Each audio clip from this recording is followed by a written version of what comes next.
ராசிக்காரங்க அப்படின்னா ஒரு ஏமாந்த ராசி அப்படின்னு சொல்லுவாங்க.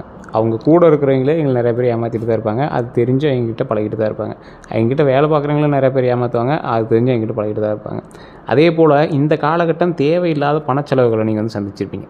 தொழிலையா இருக்கட்டும், அல்லது எவனாவது ஒருத்தனுக்கோசரம் நீங்கள் வந்து வாலண்டியராக செக்யூரிட்டி கொடுத்துருப்பீங்க. அவனுக்காக நீங்கள் பணம் கொடுத்துருப்பீங்க.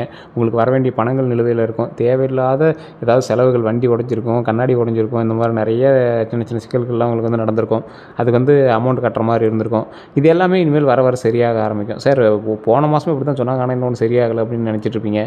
ஸோ இந்த காலகட்டங்களில் உங்களுக்கு நிறைய நன்மைகள் வர இருக்குது. பண ரீதியான விஷயங்களில் வருமானம் தொடங்குவதற்கான சில விஷயங்கள் வந்து அறிகுறிகள் உங்களுக்கு தெரிய ஆரம்பிக்கும். ஆனால் நீங்கள் பார்த்துட்டு இருக்கிறது ஒரு தொழில் இருக்காது, 3-4 தொழிலாக இருக்கும். அந்த 3-4 தொழிலில் ஒரு தொழில் மட்டும் உங்களுக்கு டென்ஷன் பண்ணிகிட்டே இருக்கும். அதை நீங்கள் பார்த்து பொறுமையாக தான் பண்ணியாகணும். 2020 மே மாதம் விருச்சிக ராசிக்காரர்களுக்கு எப்படி இருக்க போகுது, தமிழ் புத்தாண்டோட சிறப்பு விஷயங்கள் எப்படி இருக்க போகுது, உங்களோட பண்புணங்கள் எப்படி இருக்க போது, அடுத்த 12 நாளைக்கு எப்படி இருக்க போகுது அப்படிங்கிற எல்லா விஷயத்தையுமே நான் வந்து தெளிவாக சொல்ல போகிறோம். ஸோ நிறைய பேர் இந்த ராசிக்காரர்கள் வீடியோ பார்க்குறதுக்கோட டைம் ஸ்பெண்ட் பண்ணி எதுவும் பண்ண மாட்டீங்க. அதை பார்த்துக்கலாம் அப்படிங்கிற மாதிரி இருப்பீங்க. உங்களோட குணாதிசயங்களாம் உங்களோட பண்புகள்லாம் எப்படி இருக்க போகுது அப்படின்னு நான் தெளிவாக சொல்கிறேன். இது உங்களுக்கு மேட்ச் ஆகுதா இல்லையான்னு பாருங்கள். அப்படி ஆயிருந்தது அப்படின்னா நாங்கள் சொல்கிறது உண்மையாக இல்லையான்னு மறக்க கமெண்ட் செக்ஷனில் பற்றி விடுங்க. உங்களுடைய முக்கியமான குணாதிசயம் அப்படின்னு பார்த்தீங்கன்னா, விருச்சிக ராசி வந்து சக்கரத்தில் ராசி சக்கரத்தில் மிகவும் ஆழமான மர்மமான சக்தி வாய்ந்த ராசிகளில் ஒன்று. விருச்சிக ராசிக்காரன் எதையும் அடையணும்னு நினச்சா அடைஞ்சிருவான்.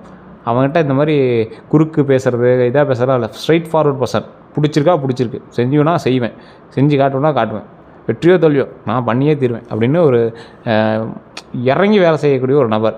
முக்கியமான குணாதிசயங்கள் வந்து பார்த்திங்கன்னா, மிகவும் ஆழமான சிந்தனை கண்டிப்பாக இவர்கிட்ட இருக்குது. ரகசியம் காக்கக்கூடிய திறன் இவர்கிட்ட அதிகமாக இருக்குது. யாரையும் எளிதில் நம்ப மாட்டாங்க. இந்த ராசிக்காரில் வந்து யாரையும் எளிதில் நம்ப மாட்டாங்க. ஒரு முறை நம்பினாங்க அப்படின்னா முழுமையாக நம்புவாங்க. அவ்வளோ சீக்கிரம் யாரையும் நம்ப மாட்டாங்க. நம்பிட்டாங்க அப்படின்னா ரொம்ப டீப்பாக நம்புவாங்க. பாசம் மிகுந்தவர்கள், ஆனால் வெளிப்படுத்தாத ஒரு நபர். ஒருத்தர் மேலே பாசம் இருக்குது, ஆனால் வெளிப்படுத்தவே மாட்டாங்க. அவர்கிட்ட வேலை பார்க்குறீங்க, இவர்கிட்ட நண்பனாக இருக்கிறீங்க, இவங்க குடும்பத்தில் இருக்கிறீங்க, எல்லாத்துலேயுமே இப்படி தான் இருப்பாங்க. வெற்றி அடைய கடுமையாக உழைப்பாங்க. ஸோ இந்த ராசிக்காரில் வந்து வெற்றி அடைவதற்கு ரொம்ப கடுமையாக உழைப்பாங்க. அதே மாதிரி எங்களுக்கு பலம் அப்படின்னு பார்த்திங்கன்னா, மன உறுதி அதிகம். இதை பண்ணிடுவேன், எவ்வளோ பெரிய லாஸ் இருந்தாலும் அந்த லாஸ்லாம் தாண்டிட்டேன், இதுக்கு மேலே வந்து சக்ஸஸில் அதில் எல்லாத்தையுமே டேலி பண்ணி சக்ஸஸாக லாபமாக கொண்டு வந்துடுவேன் அப்படின்னு ஒரு மன உறுதியோடு இருப்பாங்க. கஷ்டங்களை வெல்லக்கூடிய திறன் இவங்ககிட்ட அதிகம். ஆழமான அறிவு இவங்களுக்கு ரொம்ப அதிகம். ஆராய்ச்சி மனப்பான்மை ரொம்ப அதிகம். ஏன்னா இந்த விருச்சிக ராசிக்காரங்க மோஸ்ட்லி வந்து பார்த்திங்கன்னா ஒன்றே போலீஸில் இல்லை சிபிஐயில் இருக்கிற அளவுக்கு தான் இருப்பாங்க. ஆராய்ச்சி மனப்பான்மையினால் நிறைய டென்ஷன் ஆவாங்க. தூக்கமின்மையெல்லாம் எங்களுக்கு கொஞ்சம் அதிகமாகவே இதாக இருக்கும். இதுக்கு பலவீனம் என்ன அப்படின்னா, சீக்கிரம் கோபம் வந்துடும் உங்களுக்கு. தேவையில்லாத கோபம். தேல் எப்படி கொத்தும், அவங்களோட ராசியில் இருக்கக்கூடிய சிம்பிள் தேல் எப்படி இருக்கும், அந்த மாதிரி உங்களோட வார்த்தைகள் எல்லாமே தேல் கடிக்கிற மாதிரி இருக்கும். அதே மாதிரி சந்தேக மனப்பான்மை உங்களுக்கு ரொம்ப அதிகம். யாரையும் அவ்வளோ சீக்கிரம் நம்ப மாட்டீங்க. பழி வாங்கக்கூடிய எண்ணமும் அதிகம். யாராவது உங்களை ஒருத்தன் பண்ணிட்டான் அப்படின்னா அவனை பழி வாங்காமல் விட மாட்டீங்க. மனதில் வைத்துக்கொள்வது ரொம்ப உங்களுக்கு ஒரு இதாக தெரியும். எல்லா விஷயத்தையும் மைண்ட்லேயே வச்சுருப்பீங்க. அவன் அன்றைக்கி பண்ணான், வாங்காமல் விட மாட்டான். அதே மாதிரி இந்த குணாதிசயங்கள் எல்லாமே 2026 அவருடைய வாழ்க்கையில் மாற்றக்கூடிய சில முக்கிய காரணங்களாக அமையப்போகுது. இது எப்படி இருக்க போகுது, தமிழ் புத்தாண்டில் உங்களுக்கு எப்படி இருக்க போகுது, தமிழ் புத்தாண்டில் சித்திரையில் ஒரு தொழிலாக இருக்கட்டும், வேலையாக இருக்கட்டும், பணவரவாக இருக்கட்டும், காதலாக இருக்கட்டும், குடும்பமாக இருக்கட்டும், உடல்நிலையாக இருக்கட்டும், இதெல்லாம் எப்படி இருக்க போகுது, பொதுவான விஷயங்கள் எல்லாமே பார்க்க ஆரம்பிக்கலாம். நிறைய பேர் தமிழ் புத்தாண்டு சித்திரை மாதம் விருச்சிக ராசிக்கு எப்படி இருக்க போகுது அப்படிங்கிறத நிறைய பேர் கேட்டுட்டு இருந்த ஒரு விஷயம். தொழிலில் மற்ற விஷயத்தில் எல்லாம் எப்படி இருக்க போகுது அப்படின்னு இப்போ சொல்கிறேன், கேட்டுக்கோங்க. தமிழ் புத்தாண்டு விருச்சிக ராசிகளுக்கு ஒரு மாறுபட்ட ஆரம்பம் அப்படின்னே சொல்லலாம். சார் நிறைய கஷ்டப்பட்டுட்டீங்க, கஷ்டத்துக்கான பலன் கிடைக்கணும்ல. ஒரு 15-14 வருடங்களாக கஷ்டப்பட்ட ராசிகளில் விருச்சிக ராசி ஒரு முதன்மையான இடத்தை பிடிச்சிருந்தது அப்படின்னு சொல்லலாம். மாறுபட்ட ஆரம்பம் அப்படின்னா நல்லதாக இருக்குமா இல்லை எப்படி இருக்கும்? தொழில் விஷயங்கள் வந்து பார்த்திங்கன்னா புதிய வாய்ப்புகள் வந்து வருங்க. இதை பண்ணலாம், அதை பண்ணலாம் அப்படின்னு புதுசாக ஏதாவது ஒன்று தோண்டி செஞ்சுட்டே இருப்பீங்க. ஆனால் 4-5 வேலைகளை செய்கிறதுனாலே என்னமோ நிறைய இதில் வந்து உங்களால் சக்ஸஸ் பண்ண முடியல. இருந்தாலும் அதை நீங்கள் விடுறதாகவும் இல்லை, ஒரு இருக்குப்பிடியோடு அதை வந்து நீங்கள் செஞ்சே ஆகணும் அப்படிங்கிற மாதிரி பண்ணுவீங்க. புதிய வாய்ப்புகள் வரக்கூடிய தருணம். பழைய பிரச்சனைகள் முடிவுக்கு வரும். பழைய பிரச்சனைகள் யாரால் வந்தது அது எல்லாத்தையும் அப்படியே கொஞ்சம் கொஞ்சமாக சால்வ் பண்ணிகிட்டே வருவீங்க. பதவி உயர்வு சாத்தியம். இந்த டைமில் கண்டிப்பாக உங்களுக்கு பதவி உயர்வு கண்டிப்பாக உண்டு அப்படிங்கிறத நல்லா ஞாபகம் வச்சுக்கோங்க. பண வரவு வந்து பார்த்திங்கன்னா மெதுவாக வந்து வருமானம் அதிகரிக்கக்கூடிய ஒரு காலகட்டமாக அமைதுங்க. தேவையற்ற செலவுகளை கட்டுப்படுத்த வேணும். இதை மட்டும் மைண்டில் நல்லா ஞாபகம் வச்சுக்கோங்க. தேவையில்லாத செலவை கட்டுப்படுத்தியே ஆகணும். மெதுவான வருமானம் அதிகரிக்கக்கூடிய ஒரு காலகட்டமாக அமைது. காதல், குடும்பம் அப்படின்னு பார்த்திங்கன்னா உறவுகளில் தெளிவு வரும். நல்ல தெளிவு வரும். இவங்ககிட்ட இப்படி தான் இருக்கணும், அவங்ககிட்ட அப்படி தான் இருக்கணும் அப்படிங்கிறது நல்ல தெளிவோடு நீங்கள் வந்து வேலை செய்ய ஆரம்பிப்பீங்க. உறவுகளில் தெளிவு வரக்கூடிய ஒரு தருணமாக அமையப்போது. தவறான புரிதல்கள் நீங்கள் ஒருத்த மேலே அவனை பிளாக் மார்க்காக யோசித்தோம், அந்த தவறான புரிதல்கள் எல்லாமே நீங்கக்கூடிய ஒரு காலகட்டமாக அந்த காலகட்டங்கள் வந்து அமையுதுங்க. உடல்நலம் வந்து பார்த்திங்கன்னா மன அழுத்தம் வந்து கவனிக்க வேண்டிய ஒரு விஷயமாக அமையுது. மன அழுத்தம் கவனிக்க வேண்டும் அப்படிங்கிறது நல்லா ஞாபகம் வச்சுக்கோங்க. தூக்கம் ரொம்ப முக்கியம். நல்லா தூங்கி எழுந்திரிங்க. இது வந்து ரொம்ப முக்கியமான ஒரு விஷயமா நீங்கள் வந்து ஞாபகம் வச்சுக்கோங்க. இந்த ஆண்டு மாறுதல் ப்ளஸ் முன்னேற்றம் இந்த இரண்டும் கலந்து இருக்கும். அது எப்படி இருக்க போகுது அப்படிங்கிறத பார்க்கலாம். மே மாதத்தில் விருச்சிக ராசிக்கு ஒரு பொதுவான பலன் அப்படின்னு சொல்லணும்னு பார்த்தீங்கன்னா, மே மாதம் விருச்சிக ராசிக்கு ஒரு ஆக்ஷன் மாதம். நீண்ட நாட்கள் நினச்ச இந்த விஷயங்கள் நடக்கும். ரொம்ப நாளாக நினச்சிட்டு இருந்தேன் சார், இது மாதிரி ஒன்று பண்ணணும்னு நினச்சேன், இந்த பிரச்சனைலாம் சால்வ் ஆகும்னு நினச்சேன், இதெல்லாம் சால்வ் ஆகிடுச்சு சார், ரொம்ப பரவாயில்ல சார் அப்படிங்கிற மாதிரி யோசிப்பீங்க. திடீர் முடிவுகள் வந்து எடுக்க நேரிடும். திடீர்னு இதை பண்ணலாம், திடீர்னு அதை பண்ணலாம். ஏன்னா நீங்கள் பிளான் பண்ணி பண்ணதெல்லாம் நிறையா உங்களுக்கு கவுத்துட்ருக்கோம். திடீர்னு இது பண்ணலாம், அதை பண்ணலாம் அப்படின்னு நினச்சதெல்லாம் உங்களுக்கு வந்து சக்ஸஸ் கொடுத்துருக்கும். அந்த மாதிரி திடீர் முடிவுகள் எடுக்கக்கூடிய ஒரு தருணமாக இந்த டைம் வந்து உங்களுக்கு அமைதுங்க. வேலை தொழிலில் வந்து பார்த்திங்கன்னா, வேலையில் மாற்றம் வந்து சாத்தியம். வேலையில் மாற்றம் வந்து உங்களுக்கு சாத்தியம். நல்ல ஒரு பண வரவு வந்து உங்களுக்கு இருக்கும். நல்ல அமோகமான ஹாப்பியான பண வரவு வந்து உங்களுக்கு இருக்கும். அதனால் நீங்கள் கவலைப்பட தேவையில்ல. மேலதிகாரிகளோட கவனம் வந்து உங்கள் மேலே வந்து இருக்கும். உங்கள் மேலே கவனிக்கிறாங்க அப்படின்னா நீங்கள் நல்லதும் பண்ணியிருப்பீங்க, சின்ன சின்ன தவறுகளும் பண்ணியிருப்பீங்க. அதை மாதிரி ஞாபகம் வச்சுக்கோங்க. சிலருக்கு வெளிநாட்டு வாய்ப்பு கண்டிப்பாக இருக்கும். ஏன்னா விருச்சிக ராசி பொறுத்தவரைக்கும் கண்டிப்பாக வெளிநாட்டு வருமானத்தை ஒரு டைமாவது நீங்கள் வந்து ஹேண்டில் பண்ணியே ஆகணும். வெளிநாட்டிலேருந்து ஒரு 100 ரூபாயாவது நீங்கள் வந்து ஹேண்டில் பண்ணி ஆகணும் அப்படிங்கிற ஒரு காலகட்டம். அதே மாதிரி இந்த டைம் வந்து கண்டிப்பாக நீங்கள் ஏதாவது போலீஸ் கேஸு, இந்த மாதிரி CBI case, cyber crime case, police ஸ்டேஷனுக்கு போய் என்னென்னு கேட்குறது, கோர்ட்டுக்கு போய் என்னென்னு கேட்குறது, இந்த மாதிரி ஒரு விஷயமாவது நீங்கள் வந்து காதில் வந்துட்டு போகும். உங்களோட பேங்க் அக்கௌண்ட் வந்து ஒரு டைமாவது ஹேக் பண்ணி வைப்பாங்க, இல்லை பேங்க் அக்கௌண்ட்டில் ஃப்ரீஸ் பண்ணி வைப்பாங்க. ஏதோ ஒரு விஷயம் வந்து அந்த மாதிரி நடக்க ஆரம்பிக்கும். கவனம் வந்து கண்டிப்பாக தேவை. கோபத்தில் முடிவு எடுக்காதீங்க, அதில் கண்டிப்பாக மாட்டிக்குவீங்க. பணம் வந்து பார்த்திங்கன்னா அன்எக்ஸ்பெக்டட் இன்கம் வரும். அன்எக்ஸ்பெக்டடாக இந்த வருமானம் வருது அப்படின்னு நினைப்பீங்க. பரவாயில்லப்பா அப்படிங்கிற மாதிரி நீங்கள் வந்து நினைப்பீங்க. இன்வெஸ்ட்மெண்ட் செய்ய நல்ல நேரமாக இந்த நேரம் வந்து உங்களுக்கு அமையுதுங்க. இன்வெஸ்ட்மெண்ட் செய்கிறதுக்கு ஒரு நல்ல காலமாக இந்த காலம் வந்து அமையுது. ஆனால் ஆலோசனை கண்டிப்பாக அவசியம். அதனால் நீங்கள் கொஞ்சம் யோசித்து நிதானமாக பண்ணிங்க அப்படின்னா ரொம்பவே நல்லதுங்க. உறவுகளில் காதலில் தீவிரம் அதிகரிக்கக்கூடிய ஒரு காலகட்டமாக இந்த காலகட்டம் அமையுது. திருமண பேச்சு நடக்கும். திருமணத்தில் உங்களுக்கு நல்ல ஒரு வாய்ப்பு இந்த டைம் உண்டு. திருமணம் ஆகாமல் தவிச்சிட்டு இருக்கிற நபர்கள்லாம் இந்த டைம் வந்து ஒரு நல்ல ஒரு அற்புதமான வாய்ப்பாக அமைப்பது. மனநிலை அப்படின்னு பார்க்கும்போது சில நேரம் தனிமையை உணர்வீங்க.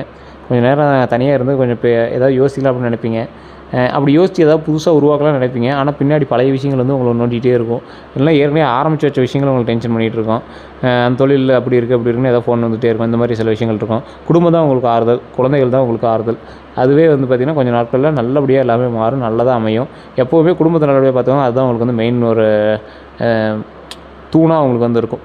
அதே மாதிரி நிறைய பெரிய முடிவுகள் வந்து இருக்கக்கூடிய ஒரு காலகட்டமாக அமையுது. உடல் நலம்லாம் வந்து பார்த்திங்கன்னா தலைவலி, மன அழுத்தம் உங்களுக்கு இருக்கிற வாய்ப்புகள் அதிகம். ஸோ அதனால் கொஞ்சம் கவனமாக இருங்க. யோகா தியானம் வந்து உங்களுக்கு ரொம்பவே உதவும். அந்த விஷயத்தில் கொஞ்சம் கவனமாக இருங்க. அது ரொம்பவே நல்லதாக இருக்க போகுது.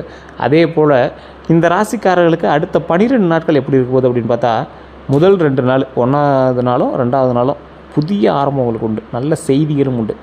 என்ன சார் புதிய ஆரம்பம், என்ன சார் நல்ல செய்தி? ஏற்கனவே நீங்கள் வந்து எதிர்பார்த்துருந்த ஒரு விஷயம், அது நீங்கள் எதிர்பார்க்காத ஒரு புதிய ஆரம்பமாக கூட அமையலாம். நல்ல செய்திகள் வந்து உங்களோட காதுக்கு வந்து சேரும். அதன் மூலமாக இப்படி பண்ணிகிட்டு இருந்தோம், இது நல்லா இருக்கே அப்படிங்கிற மாதிரி நீங்கள் வந்து நினைக்கலாம். அதே மாதிரி பண வரவு 3வதுலேருந்து 4வது நாளுக்குள்ளே பண வரவும் நண்பர்களோட உதவியும் கொஞ்சம் அதிகமாகவே உங்களுக்கு கிடைக்கும். பண வரவின் மூலமாக ஓகேப்பா சக்ஸஸ் அப்படிங்கிற மாதிரி நீங்கள் வந்து நினைக்க ஆரம்பிப்பீங்க. அதே மாதிரி 5 to 6வது நாள் சிறிய சண்டைகளும், பேசும்போது கவனமும் கண்டிப்பாக இருக்கும். ஸோ சிறிய சண்டைகள் அப்படின்னா அதனால் நீங்கள் தேவையில்லாத டென்ஷன் ஆவீங்க. அதே மாதிரி பேசும்போது கவனமாக இருக்கணும் அப்படிங்கிறத இப்போ தான் நீங்கள் கொஞ்சம் ரியலைஸ் பண்ணுவீங்க. அதே மாதிரி 7 to 8வது நாள் வேலையில் முன்னேற்றம் கண்டிப்பாக இருக்கும். புதிய வாய்ப்பும் கண்டிப்பாக உண்டுங்க. புதிய வாய்ப்பு அப்படின்னா வேலையில் முன்னேற்றம் எந்த அளவுக்கு இருக்க போகுது, புதிய ஸ்டெப் எடுக்கிறதுனால புதிய முன்னேற்றம் இருக்க போகுது. புதிய வாய்ப்பு அப்படின்னா நீங்கள் வேலையிலையாக இருக்கட்டும், இல்லை ஏதாவது ஒரு விஷயமா இருக்கட்டும், அதில் வந்து புதிய வாய்ப்பு உங்களுக்கு அமைய போகுது. அதன் மூலமாக பல நன்மைகளும் நடக்க போகுதுங்க. அதே போல் 9 to 10வது நாளில் மன அழுத்தம் வந்து உங்களுக்கு இருக்கும். அதை கொஞ்சம் கவனமாக இருங்க. ஓய்வு தேவை அப்படிங்கிறது நீங்கள் அப்புறமேட்டு தான் ப்ரூவ் பண்ணுவீங்க. ஏற்கனவே சில பிரச்சனைகள்லாம் இருந்ததில்ல, அதுக்கெல்லாம் கொஞ்சம் கொஞ்சம் அப்படியே டென்ஷன் ஆகாமல் அப்படியே அடுத்த ஸ்டெப்பை நோக்கி மூவ் ஆகுங்க. ஜூன் 6ஆம் தேதி வரைக்கும் கொஞ்சம் அப்படியே ஹேண்டில் பண்ணிங்க அப்படின்னா ஜூன் 6ஆம் தேதி மேலே பல நன்மைகள் உண்டு. அதை மட்டும் மைண்டில் எல்லாம் ஞாபகம் வச்சுக்கோங்க. மன அழுத்தம், ஓய்வு கண்டிப்பாக தேவை. முதல் அந்த 11 to 12வது நாள்லாம் வெற்றி, சந்தோஷமான நிகழ்வு எல்லாமே நடக்க இருக்குது. அதனால் நீங்கள் கொஞ்சம் பொறுமையாக பண்ணிங்க அப்படின்னா ரொம்பவே நல்லதுங்க. இந்த ராசிக்காரர்களுக்கு முக்கியமான ஒரு ஆலோசனை கொடுக்கணும் அப்படின்னா தெளிவாக ஞாபகம் வச்சுக்கோங்க. கோபத்தை கட்டுப்படுத்துங்க. தேவையில்லாமல் கோபப்படாதீங்க. அதை மட்டும் மைண்டில் நல்லா ஞாபகம் வச்சுக்கோங்க. யாரையும் உடனே நம்பாதீங்க. யாரையாக இருந்தாலும் சரி உடனே நம்பாதீங்க. உடல் நலத்தில் கவனமாக இருங்க. உடல் நலத்தில் கவனம் ரொம்ப அதிகமாக இருக்கணும். பெரிய முடிவுகளை யோசிச்சு எடுங்க. இந்த 4 விஷயத்தை பண்ணிங்க அப்படின்னா ரொம்ப நல்லது. கோபத்தை கட்டுப்படுத்த முடியுமா? விருச்சிக ராசிக்காரனால கோபத்தை கட்டுப்படுத்த ரொம்ப ரேரு. யாரையாவது உடனே நம்பாமல் இருப்பீங்களா? யாரை பார்த்தாலும் சீக்கிரம் நம்பிடுவீங்க. ஒருத்தர் நல்லா பேசினா அவன் தான் உலகத்துலேயே நல்லவன் சொல்லிடுவீங்க. அந்தளவுக்கு நீங்கள் வந்து ஒரு ரொம்ப அப்பாவியான முகம் கொண்ட ஒரு நபர். அதே மாதிரி கிரிமினல் மைண்டு கொண்ட ஒரு நபர், அது தனி. அதே போல் உடல் நலத்தை கவனமாக வச்சுக்கோங்க. நிறைய தண்ணி குடிக்கக்கூடிய ஒரு காலகட்டம். நல்லா தண்ணி குடிங்க, உடலை ஆரோக்கியமாக வச்சுக்கோங்க. நல்லா தூங்கி எழுந்திரிங்க, ரொம்ப அதுதான் முக்கியம். பெரிய முடிவுகளை யோசிச்சு எடுங்க. தேவையில்லாமல் பணத்தை கொண்டு போய் செலவு பண்ணாதீங்க. இந்த டைம் நீங்கள் கடனில் தான் இருக்கீங்க, கடனை அடைக்கிறதுக்கான வழியை பாருங்கள். 2026 தொடக்கத்துலேருந்தே உங்களுக்கு வந்து கடன்கள் கொஞ்சம் அதிகரிச்சிருக்கும். அதே போல் சில நிலபுலங்கள் வாங்கக்கூடிய ஒரு காலகட்டமாக இருந்திருக்கும். கொஞ்சம் இந்த கடன் விஷயத்தை மட்டும் கொஞ்சம் கவனமாக இது பண்ணி கடன்லாம் கொஞ்சம் சரி பண்ணிக்கணும்னா ரொம்பவே நல்லதுங்க. அதே மாதிரி அதிர்ஷ்ட விஷயங்கள் அப்படின்னு பார்த்திங்கன்னா, அதிர்ஷ்ட நிறம் வந்து பார்த்திங்கன்னா சிகப்பு, கருப்பு. அதே மாதிரி இந்த நபர்கள் வந்து கருப்பு வந்து அவ்வளோ சீக்கிரம் அவங்களுக்கு ஒத்துக்காது. இருந்தாலும் சின்ன சின்ன துணிகளில் கருப்பு இருக்கிறது, இந்த மாதிரி விஷயங்கள்லாம் ஒன்றும் பெரிய பிரச்சனை கிடையாது. இந்த அதிர்ஷ்ட நிறம் நிறைய இடத்துல உங்களுக்கு பயன்படுமான்னு கேட்டிங்கன்னா, குலதெய்வ வழிபாடு தான் உங்களுக்கு மெயின். இதெல்லாம் வந்து நார்மலாக உங்களுக்கு அவங்க சொல்லக்கூடிய ஒரு நிறங்களாக தான் இருக்கும். அதே மாதிரி அதிர்ஷ்ட எண் வந்து 9. நீங்கள் வாகனத்தில் கூட 9 அப்படிங்கிற நம்பர் நீங்கள் எப்பயுமே ரெகுலராக வச்சுக்கணும்னு நினைப்பீங்க. 7, 9, 5 இதெல்லாம் உங்களுக்கு வந்து ரொம்ப நல்ல ஒரு எண்ணாக வந்து இருக்கும். அதே போல் நல்ல நாள் அப்படின்னு பார்த்திங்கன்னா செவ்வாய், சனி. இது எப்பயுமே செவ்வாய்க்கிழமை உங்களுக்கு நல்லா செட் ஆகும், சனிக்கிழமையும் உங்களுக்கு நல்லா செட் ஆகும். 2 நாட்களும் உங்களுக்கு ரெகுலராகவே செட் ஆகும். முருகனுடைய ஆசை பெற்ற நபர்களில் இந்த விருச்சிக ராசிக்காரர்களும் ஒன்று. அதனால் நீங்கள் ஒன்றும் கவலைப்பட தேவையில்ல. ரத்தினம் அப்படின்னு பார்த்திங்கன்னா சிவப்பு, பவளம். நிறைய பேர் மோதிரமாக இன்றைக்கும் கையில் போட்டுட்டு தான் இருப்பீங்க, ஒன்றும் பெரிய இஷ்யூஸ்லாம் இல்லை. இந்த ராசிக்காரர்களுக்கு ஒரு நல்ல ஒரு விஷயத்த சொல்லணும் அப்படின்னா, மே மாதம் உங்களுக்கு எப்படி இருக்குது அப்படின்னா, நல்ல ஒரு மாற்றமும் முன்னேற்றமும் கிடைக்கும் போது, சவாலும் வெற்றியும் கிடைக்கும் போது, இதை பண்ணிடலாண்டா அப்படின்னு இன்னிலேருந்தே தில்லா இருங்க. உங்களை முடக்கிறதே வந்து என்னென்னா உங்களோட மைண்டு தான். அந்த மைண்டை மட்டும் கொஞ்சம் சரி பண்ணிட்டீங்க அப்படின்னா ரொம்ப நல்லதுங்க.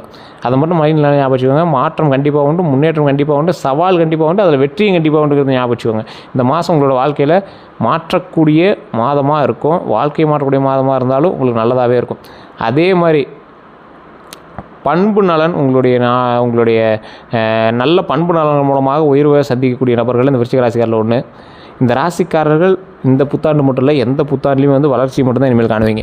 ஏன் சார் இப்படி சொல்கிறீங்க அப்படின்னா, கடந்த ஒரு 12 to 14 வருடங்களாக விருச்சிக ராசிக்காரர்கள் சந்தித்த பல கஷ்டங்களுக்கு கடவுளாக கொடுக்கக்கூடிய பரிசாக வரக்கூடிய ஆண்டுகள் அமைய போகுது. தொழிலையாக இருக்கட்டும், கல்வியிலையாக இருக்கட்டும், ஃபேமிலியிலையாக இருக்கட்டும், குடும்ப விஷயத்துலையாக இருக்கட்டும், உடல் ஆரோக்கியத்துலையாக இருக்கட்டும், பண விஷயத்துலையாக இருக்கட்டும், கடன் விஷயத்துலையாக இருக்கட்டும், எல்லாத்துலையும் நீங்கள் படாத கஷ்டப்பட்டுட்டீங்க. இனி நீங்கள் என்ன பண்ணணும்? அதற்கு என்ன அவுட்புட்டு? தொழில் எப்படி முன்னேறலாம், கல்வியில் எப்படி முன்னேறலாம், அதுதான் நீங்கள் வந்து மெயினாக பார்க்க ஆரம்பிக்கணும். நிறைய பேருக்கு தெரியாத ஒரு விஷயம் அப்படின்னா, விருச்சிக ராசிக்காரர்கள் கோபத்தை கட்டுப்படுத்தினா பல சக்ஸஸ் உண்டாகலாம். நல்லா தூங்கி எந்திரிச்சு நல்லா யோசிச்சாங்க அப்படின்னா பல ஐடியாலஜி உருவாகலாம். விருச்சிக ராசிக்காரர் எப்பவுமே உடல் ரீதியாக வேலை செஞ்சு பணம் சம்பாதிப்பவர்கள், மைண்ட் ரீதியாக ஐடியாலஜி பர்சன், ஐடியா மூலமாக பணம் சம்பாதிக்கக்கூடிய ஒரு திறன் கொண்டவர் இந்த விருச்சிக ராசி அமைப்பு. விருச்சிக ராசியில் திருமணம் ஆகக்கூடிய ஒரு காலகட்டம், குழந்தை பேர் உண்டாகக்கூடிய ஒரு காலகட்டம், தொழிலில் முன்னேற்றம் அடையக்கூடிய ஒரு காலகட்டம், பண ரீதியாக, மன ரீதியாக, தொழில் ரீதியாக உயரக்கூடியதற்கு ஒரு அற்புதமான காலகட்டமாக இந்த காலகட்டங்கள் அமையுதுங்க. ஏற்கனவே வந்து சக்ஸஸ் அப்படின்னா என்னன்னு நீங்கள் வந்து யோசிச்சுட்டு இருப்பீங்கல்ல, இந்த மாதிரி சக்ஸஸ் அனுபவிக்கலாமா, அந்த மாதிரி சக்ஸஸ் அனுபவிக்கலாமா அப்படின்னு. அந்த மாதிரி சக்ஸஸை மட்டுமே தேடிட்டு இருக்கிற உங்களுக்கு இந்த காலகட்டம் ஒரு அற்புதமான காலகட்டங்களாக அமையுதுங்க. சக்ஸஸை மட்டுமே நீங்கள் வந்து தேடிட்டு இருக்கீங்க அப்படின்னா இந்த காலகட்டம் சக்ஸஸ்க்கான தொடக்கமாக அமையுது. நீங்கள் இப்போ என்ன பண்ணணும்? ஒரு 5 விஷயம் தான் நான் சொல்கிறேன். 5 விஷயத்தை மட்டும் ஃபாலோ பண்ணுங்கள். இது பரிகாரமாக எடுத்துட்டாலும் சரி, இல்லை எப்படி எடுத்துட்டாலும் சரி. ஃபஸ்ட்டு பாயிண்ட்டு குலதெய்வ வழிபாடு. குலதெய்வ வழிபாட்டினால பல நன்மைகள் உங்களுக்கு உண்டு. 2வது பாயிண்ட்டு, இந்த 2வது பாயிண்ட்டு, குலதெய்வ கோயிலுக்கு போகும்போது நீங்கள் செய்ய வேண்டிய சில 3 விஷயங்களை மறக்காமல் ஞாபகம் வச்சுக்கோங்க. நெய் விளக்கு, 2 நெய் விளக்கு ஏற்றி, உங்களோட குலதெய்வம் அம்மன் தெய்வமாக இருந்தால் மல்லிகை பூவும், அல்லது மற்றவர்களாக இருந்தால் நீங்கள் கையில் ஏதோ ஒரு பூவும் எடுத்துகிட்டு போய் இறை வழிபாடு பண்ணணும். இதில் 2வது பாயிண்ட் என்ன அப்படின்னா, இஷ்ட தெய்வங்கள்னு இருக்கும். இஷ்ட தெய்வங்கள் விருச்சிக ராசிக்கு குலதெய்வம் ஒரு தெய்வம் இருக்கும், இஷ்ட தெய்வங்களும் கொஞ்சம் இருக்கும். குலதெய்வமே ஒரு இஷ்ட தெய்வம் தான், இருந்தாலும் இஷ்ட தெய்வமாக நீங்கள் வழிபடக்கூடிய தெய்வங்கள் நிறையா தெய்வங்கள் இருக்கும். அது உங்களுடைய ஊர் தெய்வமாக இருக்கலாம், உங்களுடைய காவல் தெய்வமாக இருக்கலாம், இந்த மாதிரி நிறைய தெய்வங்கள் இருக்கும். அந்த தெய்வத்தையும் நீங்கள் போய் இந்த மாதம் வழிபட்டு வர வேண்டிய ஒரு காலகட்டமாக அமையுதுங்க. அதே மாதிரி ஸ்ரீரங்கம் இந்த டைம் நீங்கள் எப்பயும் பழனி போய்ட்டு ராசி, இல்லைனா திருச்செந்தூர் போய்ட்டு ராசி, முருகர் வந்து உங்களுக்கு எப்பவுமே ஒரு பிரதான ஒரு தெய்வம் அப்படின்னு சொல்லுவாங்க. இந்த டைம் வந்து ஸ்ரீரங்கம் போய் இறைவனை வழிபட்டுவாங்க. நீங்கள் ஃபஸ்ட்டே அந்த வழியாக போயிருப்பீங்க, ஆனால் இறைவனை வழிபடுறதுக்கான டைம் கிடச்சிருக்காது. தூரத்துலேருந்து அந்த கோபுரம் தெரிஞ்சிருக்கும், வணங்கி வந்திருப்பீங்க. இந்த டைம் வந்து கண்டிப்பாக ஸ்ரீரங்கம் போய் வழிபட்டுட்டு வாங்க, ரொம்ப நல்லது. ஸ்ரீரங்கம் வந்து இந்த டைம் உங்களுக்கு ரொம்ப ரொம்ப மேன்மையை தரக்கூடிய ஒரு விஷயமாக கருதப்படும்.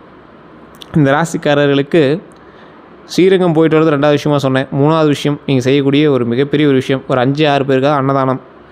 மனதார வயிறார சாப்பாடு போடுங்க. அது ரொம்ப நல்லது. அதனால் பல நன்மைகள் உங்களுக்கு கிடைக்க போகுது. சாப்பாடு போட்டே நீங்கள் வந்து மனதார வந்து வாழ்த்தக்கூடிய ஒரு நபர். ஸோ அதனால் சாப்பாடு போடுங்க, மனதார வாழ்த்துங்க. ரொம்ப நன்மைகள் கிடைக்கிறதுக்கு ஒரு அற்புதமான காலகட்டங்களாக அமையுதுங்க. 4வது விஷயம், நீங்கள் நல்லா கவனிக்க வேண்டிய விஷயம், இது பரிகாரம் எடுத்துட்டாலும் சரி, நீங்கள் அமைதியாக இருக்கணும் அப்படிங்கிற ஞாபகம் வச்சுட்டாலும் சரி, ஒரு இடத்துல சண்டை நடக்குது அப்படின்னா இந்த டைம் நீங்கள் வந்து எதுவுமே பண்ணக்கூடாது. ஒருத்தன் வந்து தேவையில்லாமல் உங்களோட சண்டை இழுக்கிறான், அமைதியாக இருங்க, எதுவும் பண்ணாதீங்க, பொறுமையாக ஹேண்டில் பண்ணுங்கள். அதுதான் உங்களுக்கு வந்து மெயினான ஒரு விஷயம். ஏன்னா இந்த காலகட்டத்தில் கிரக அமைப்பு அப்படிங்கிறது கொஞ்சம் மாற்றங்கள் தேவைப்பட்டு பண்ண வருது. ஸோ அதனால் அந்த மாற்றங்கள் வந்து நீங்கள் சரி பண்ணணும் அப்படின்னா நிதானம் கண்டிப்பாக தேவை. அப்போ நிதானம் என்னையிலேருந்து கண்டிப்பாக தேவை, இன்னையிலேருந்தே கண்டிப்பாக தேவை. இந்த ஒரு மாதமாகவே நீங்கள் வந்து ரியலைஸ் பண்ணியிருப்பீங்க. தொழில் எடுத்தால் ஏதோ ஒரு பக்கம் டைவர்ட் பண்ணுது, பணம் எடுத்தால் அது ஏதோ ஒரு பக்கம் டைவர்ட் பண்ணுது, வேலைக்கு போனால் அது ஏதோ ஒரு பக்கம் டைவர்ட் பண்ணுது, தேவையில்லாத சண்டைகள்லாம் பண்ணியிருக்காங்க அப்படிங்கிற மாதிரி உங்களுக்கே தோண ஆரம்பிச்சிருக்கும். ஸோ அதெல்லாம் கொஞ்சம் கவனமாக இருங்க. 5வது விஷயம், இந்த நபர்கள் உடல் ஆரோக்கியத்தில் கவனமாக இருக்கணும். கரெக்டான உணவு, நல்லா தூங்கி எந்திரிங்க, ஐடியாலஜி புதுசாக உருவாகும். ஜூன் 6க்கு மேலே நல்ல ஒரு குரு பார்வை வந்து கிடைக்குது. அப்போ தொழிலுக்கான சக்ஸஸ்க்கான காலம் அமைய போகுது. அப்போ நீங்கள் என்ன பண்ணணும், பொறுமையாக நிதானமாக ஹேண்டில் பண்ணுங்கள். ஏன்னா 2027 வந்து பார்த்திங்கன்னா உங்களுக்கு சக்ஸஸ் அவ்வளோ அமோகமாக இருக்கும். மார்ச் மாதமெல்லாம் உங்களுக்கு சூப்பராக இருக்கும், நல்ல வருமானம் கிடைக்கும், தொழிலில் முன்னேற்றம் கிடைக்கும். அப்போ நீங்கள் என்ன பண்ணணும், முன்னாடியே வந்து அதற்கான வேலைகளை செய்ய ஆரம்பிக்கணும். முன்னாடியே அதுக்கான வேலைகள் செய்யணும் அப்படின்னா இன்னையிலேருந்தே அதுக்கு என்ன பண்ணணும், ஏது பண்ணணும், இதன் மூலமாக பல வாய்ப்புகள் அமையுமா, தொழில் விஷயங்கள் அமையுமா, இந்த மாதிரி நிறைய விஷயங்கள் வந்து நீங்கள் வந்து செய்ய ஆரம்பிக்கணும். அதுக்கான ஸ்டெப்பு இன்னிலேருந்து எடுக்க ஆரம்பிக்கணும். அதுக்கு உங்களுக்கான டைம் ஸ்பேஸை நீங்கள் வந்து கொடுக்க ஆரம்பிக்கணும். அதுதான் வந்து உங்களுக்கான சக்ஸஸ்க்கான பாத்வே வந்து அமைச்சு கொடுக்கும். அதனால் இன்னையிலேருந்தே நீங்கள் வந்து சக்ஸஸுக்கான வழி என்னவோ அதை பார்க்க ஆரம்பிச்சுக்கோங்க. இந்த ராசிக்காரர்கள் தற்போதைய நிலைமையில் நிறைய பேர் ஜோதிடம் பார்க்கணும்னு ஆசைப்பட்டிருப்பீங்க. கீழே நான் டிஸ்கிரிப்ஷனில் ஒரு நம்பர் கொடுத்துருக்கேன், பிரபல ஜோதிட நம்பர் தான். நீங்கள் ப்ரொமோஷனல் ஆக்டிவிட்டியாக எடுத்துட்டாலும் சரி, இது வந்து பார்த்திங்கன்னா பிரபலமான ஜோதிட நம்பர். இதில் மென்ஷன் பண்ணியிருக்கக்கூடிய நம்பர் வந்து பிரபலமான சில ஆக்டர்ஸு ஜோதிடம் பார்க்கக்கூடியவர். ஸோ அதனால் அப்பாயின்மெண்ட் பேசிஸில் தான் ஜோதிடம் பார்ப்பார். ஐடியா இருக்கிறவங்க மட்டும் கால் பண்ணுங்கள். அதே மாதிரி ஒரு விவிஐபி ஜோதிடர், அதையும் நான் மென்ஷன் பண்ணி சொல்லிடுறேன். நிறைய பேர் வந்து ஜோதிடம் பார்க்கணும், அடுத்து என்ன நடக்கணும், அதை எப்படி ரெகனைஸ் பண்ணுறது, எப்படி வந்து நம்ம கண்டுபிடிக்கிறது அப்படின்னு பார்க்குறவங்க நீங்கள் வந்து அதை பயன்படுத்திக்கலாம். அந்த நம்பருக்கு ஃபோன் பண்ணி கேட்டு தெரிஞ்சிக்கலாம். அதே மாதிரி ஒரிஜினல் கருங்காலி மாலை வேணும் அப்படிங்கிறவங்க அதுக்கு கீழேயே ஒரு நம்பர் இருக்குது. அந்த நம்பர் வந்து பார்த்திங்கன்னா கருங்காலிக்கான வாட்ஸ்அப் நம்பராகவும் இருக்கும், குரூப் நம்பராகவும் இருக்கும். அந்த நம்பர் மூலமாகவும் நீங்கள் வந்து கால் பண்ணியோ அல்லது குரூப்பில் போய்ட்டு அந்த அட்மின்கிட்ட வந்து கருங்காலி மலையை கேட்டு வாங்கிக்கலாம். ஒரிஜினல் கருங்காலி மலை மட்டும்தான் நம்மகிட்ட இருக்குது. 1500 தான் ஆரம்பமாக இருக்குது. உங்களுக்கு வேணும் ஐடியா இருக்கிறவங்க மட்டும் கால் பண்ணுங்கள் அல்லது வாட்ஸ்அப் பண்ணுங்கள். மற்றபடி ஸ்டாக் தீர்ந்தது அப்படின்னா ரொம்ப நாள் மறுபடியும் ஸ்டாக் எடுக்கிறதுக்கு. ஏன்னா அது பழைய மரம், 40 வருஷம் பழமையான மரத்தில் செஞ்சது. சில பேருக்கு மட்டும் தான் நம்ம வந்து கொடுத்துட்ருக்கோம். ஸோ உங்களுக்கு வேணும் அப்படின்னா மட்டும் கால் பண்ணிக்கோங்க. எல்லாருக்கும் நன்றி நண்பர்கள்.